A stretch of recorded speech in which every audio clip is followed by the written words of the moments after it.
Hello everyone, this is Supriya Shukla.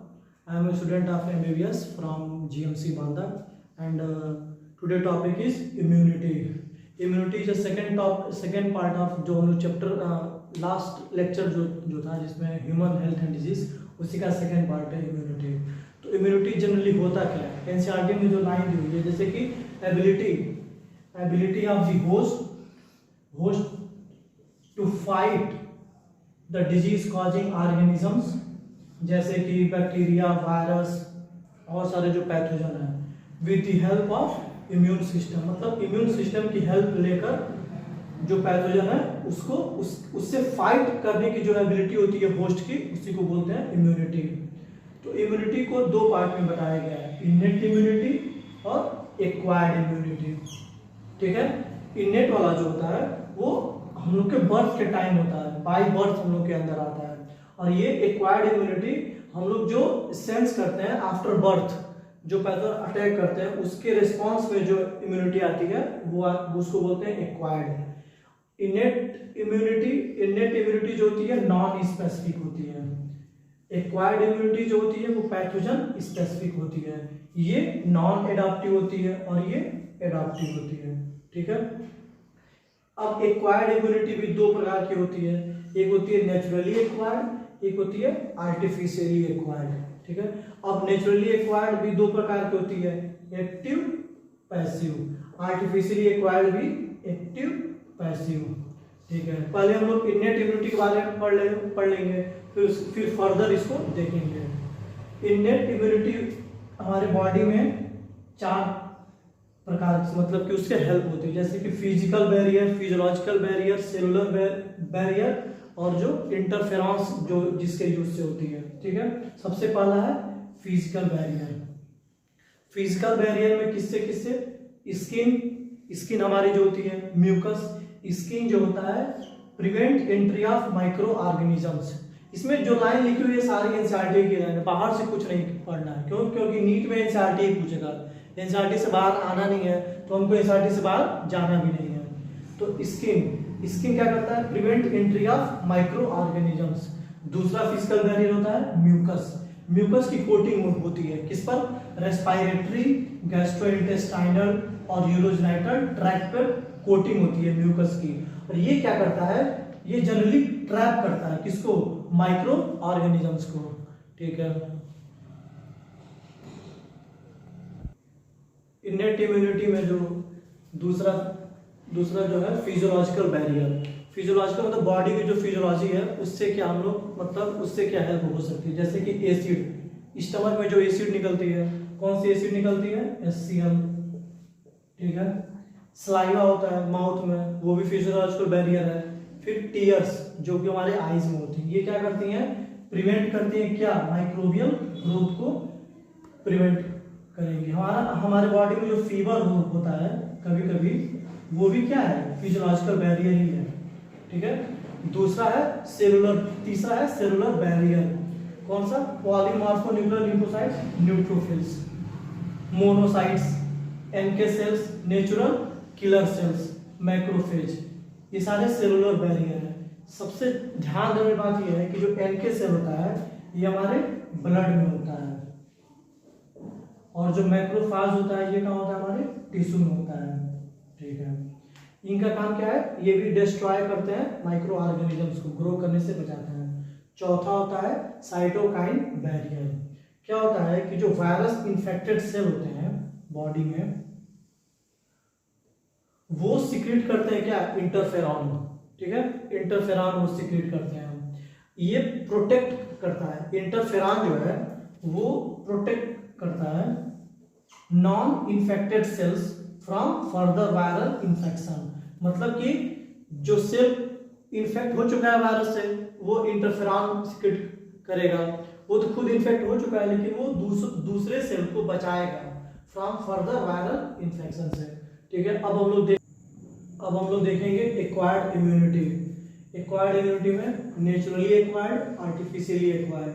ठीक है, naturally acquired में भी two types, active, passive. Active मतलब कि जो एंटीबॉडी प्रोड्यूस होती है बाय द होस्ट, तो होस्ट एंटीबॉडी प्रोड्यूस करता है वो एक्टिव में आता है।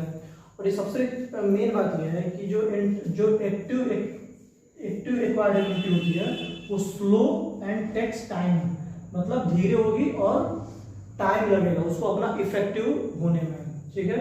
जैसे कि इन्फेक्शन हो गया मीजल्स का, तुमको एक बार मीजल्स हो गया लाइफ टाइम वो दोबारा नहीं होगा, क्यों? क्योंकि उसकी एंटीबॉडी बन चुकी है, ठीक है। पैसिव में देखेंगे, पैसिव जो हम लोग बाहर से एंटीबॉडी गिवन होती है, ठीक।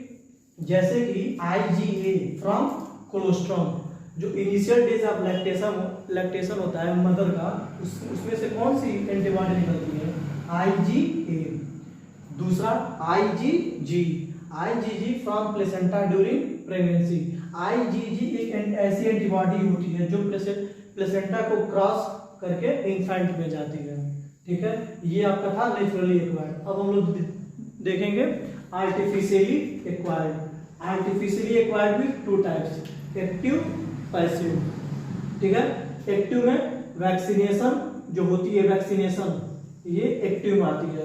वैक्सीनेशन बेस्ड किस पे होती है? Based on property of memory, based on property of memory of immune response, ठीक है। इसमें क्या होता है, एक्टिव में क्या होता है कि इनएक्टिवेटेड या वीकेंड पैथोजन, ठीक है।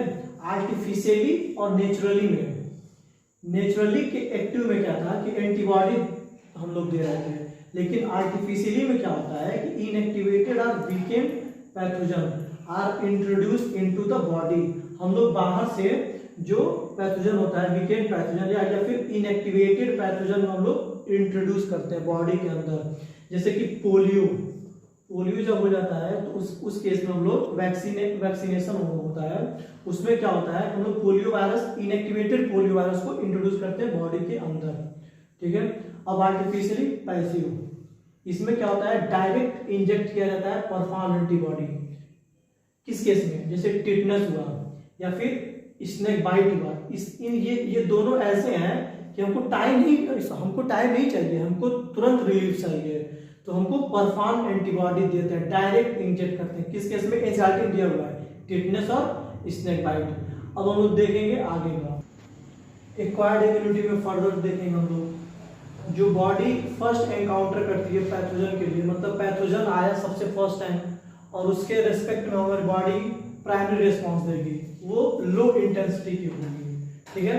और फर्दर जो एनकाउंटर होता है पैथोजन का, उसके रेस्पेक्ट में हमारी बॉडी सेकेंडरी रिस्पॉन्स देगी, उसी को बोलते हैं एनागोनिस्टिक रिस्पॉन्स। ये क्या होगा? प्राइमरी रिस्पॉन्स के रेस्पेक्ट में हाईली इंटेंसिफाइड होगा, ठीक है। अब क्या होता है कि ये प्राइमरी रिस्पॉन्स सेकेंडरी रिस्पॉन्स हो किसके हेल्प से रहा है? ये होता है स्पेशल टाइप ऑफ लिम्फोसाइट्स। कौन कौन से? B lymphocytes and T lymphocytes, ठीक है। प्राइमरी रिस्पॉन्स जो है ये तुम्हारा प्राइमरी और सेकेंडरी रिस्पॉन्स बी लिम्फोसाइट और टी लिम्फोसाइट की हेल्प से होता है, ठीक है। बी लिम्फोसाइट का काम क्या है? बी लिम्फोसाइट जो होता है ये एंटीबॉडी प्रोड्यूस कराता है। एंटीबॉडी को रिप्रेजेंट किस फॉर्म में करते हैं? H2L2, मतलब कि दो इसके जो होंगे हैवी चेन होंगे और दो लाइट चेन होंगे, सल्फर लिंकेज होता है, ठीक है। एनसीईआरटी में जो एंटीबॉडी दी हुई है कौन कौन सी? IgA, IgM, IgG, IgE, IgD। इसको याद करने का सिंपल सा तरीका है मेगा, ठीक है, मेगा डी। एनसीईआरटी में ये नहीं दिया हुआ है, ये दिया हुआ है mega. IgM, IgE, IgG, IgA।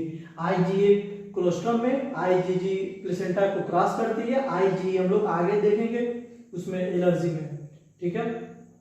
अब क्या होता है, चूंकि एंटीबॉडी जो है ये हमारे ब्लड में पाई जाती है, तो इसके रिस्पांस को हम लोग बोलते हैं ह्यूमरल इम्यून रिस्पांस। तो B lymphocyte responsible for the humoral immune response, ठीक है। अब हम लोग देखेंगे टी लिम्फोसाइट।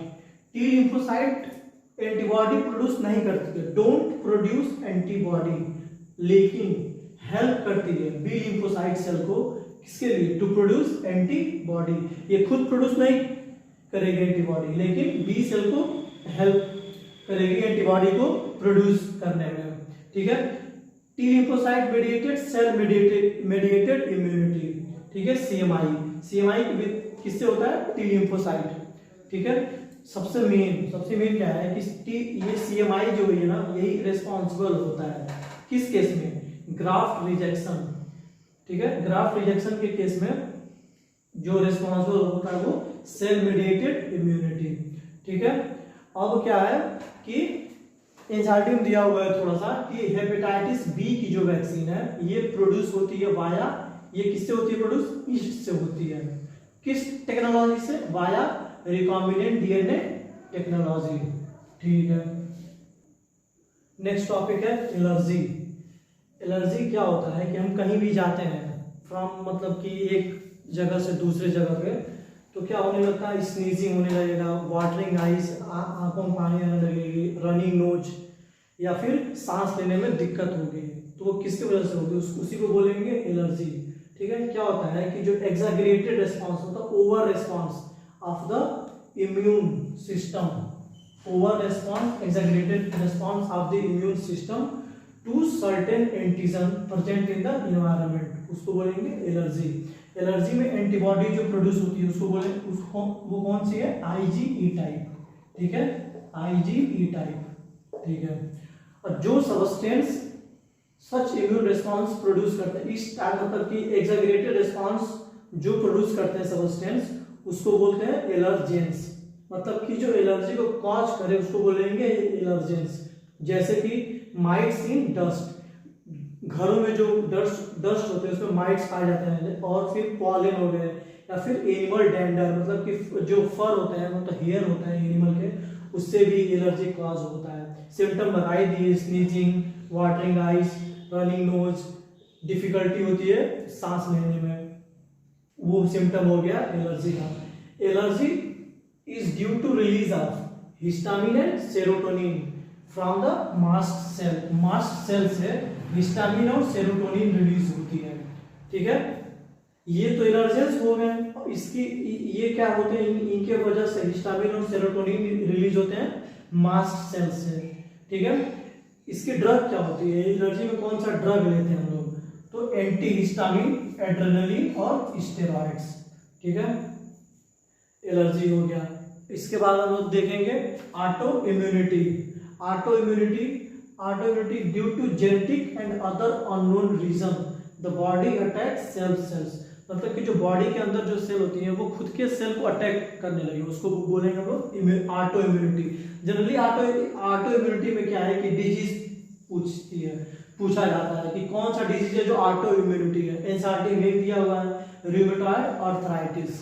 ठीक है, रूमेटॉइड आर्थराइटिस में क्या होता है कि auto antibody produce against synovial membrane.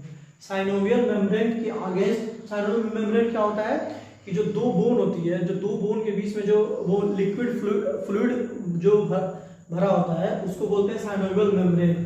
ठीक है, तो इसी साइनोवियल मेम्ब्रेन के अगेंस्ट ऑटो एंटीबॉडी प्रोड्यूस होने लगती है, उसको बोलते हैं रूमेटॉइड आर्थराइटिस। इसके अलावा कौन सा है, Addison's disease, myasthenia gravis, Hashimoto's disease और डायबिटीज मेलाइटस टाइप 1। क्या होता है कि डायबिटीज मेलाइटस टाइप 1, टाइप 2। ठीक है, टाइप 1 में क्या होता है कि जो पैंक्रियाज होता है वो इनसफिशिएंट इंसुलिन सिक्रीट करता है, इसको बोलते हैं टाइप 1, और इसको बोलते हैं जुवेनाइल मेलाइटस, ये कम लोगों में होता है। एक होता है टाइप 2। टाइप 2 में क्या है, इंसुलिन निकल तो रहा है लेकिन उसमें रिसेप्टर की इनसफिशिएंट हो जाती है, और वो हमारे मतलब कि एडल्ट में होता है, ऑनसेट एडल्ट डायबिटीज बोलते हैं उसको। और इसमें क्या होता है टाइप 2 में कि वो ज्यादातर 90% जो केस होती है डायबिटीज की वो टाइप 2 होती है। ठीक है, अब हम लोग देखेंगे आगे इम्यून सिस्टम जो हमारे बॉडी में है। Immune system in the body consist of, किससे किससे मिलकर बना होता है immune system, lymphoid organ, tissue, cells and soluble molecule like antibody, ये हमारे इम्यून सिस्टम बनाते हैं ये सब। जैसे लिम्फॉइड ऑर्गन कौन कौन सा होता है, primary lymphoid organ, secondary lymphoid organ. Primary lymphoid organ कौन कौन सा होता है, बोन मैरो और थाइमस। ठीक है, इसमें होता क्या है कि जो इमेच्योर लिम्फोसाइट्स होते हैं, मतलब कि जो प्राइमरी लिम्फोसाइट्स जो होते हैं वो प्रोलिफरेट हो जाते हैं और क्या बनते हैं, एंटीजन सेंसिटिव लिम्फोसाइट्स। ठीक है, मतलब कि इमेच्योर लिम्फोसाइट्स ये तुम्हारा प्रोलिफरेट होगा और क्या बना देगा, एंटीजन सेंसिटिव लिम्फोसाइट्स। किसमें, प्राइमरी लिम्फोइड ऑर्गन में, बोन मैरो और थाइमस। थाइमस का एक सबसे मतलब कि ये है कि ये जब हम लोग का एडल्ट आता है तो इसकी साइज एकदम डिमिनिश, एकदम छोटी, मतलब एकदम डिक्रीज कर जाता है, ठीक है। और बाय बर्थ के बाद थोड़ा सा वो डिक्रीज करना शुरू करता है थाइमस का साइज, और एडल्ट आते आते एकदम छोटा हो जाता है। बोन मैरो जो होता है मेन लिम्फोइड ऑर्गन बोलते हैं, एसआरटीएम जो है बोन मैरो क्या है, main lymphoid organ.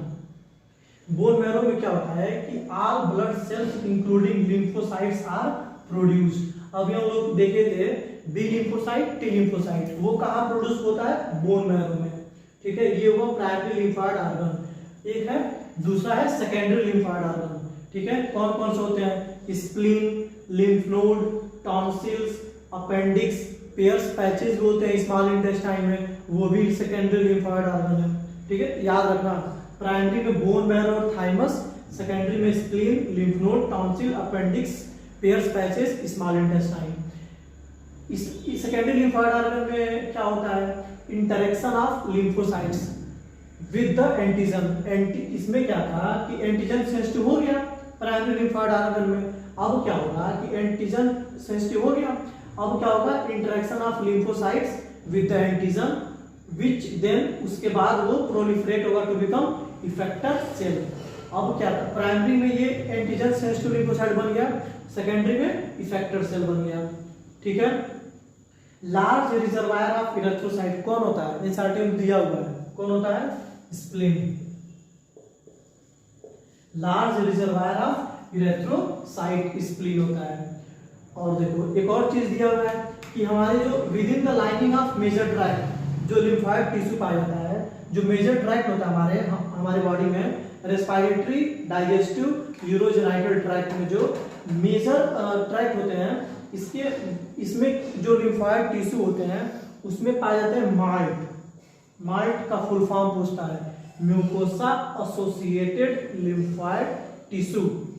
About 50% of lymphoid tissue in the body, हमारे बॉडी में जो 50% मतलब जो लिम्फोइड टिश्यू पाए जाते हैं उसके 50% जो होता है वो माल्ट होता है। और एक सबसे मेन बात यह है कि ये अबाउट है, क्वेश्चन क्या पूछता है कि मोर देन 50%, लेस देन 50%, लेकिन एनसीईआरटी में दिया हुआ है अबाउट 50% जो होता है वो माल्ट होता है, ठीक है। अब हम लोग नेक्स्ट वीडियो में क्या देखेंगे, AIDS. Thank you so much.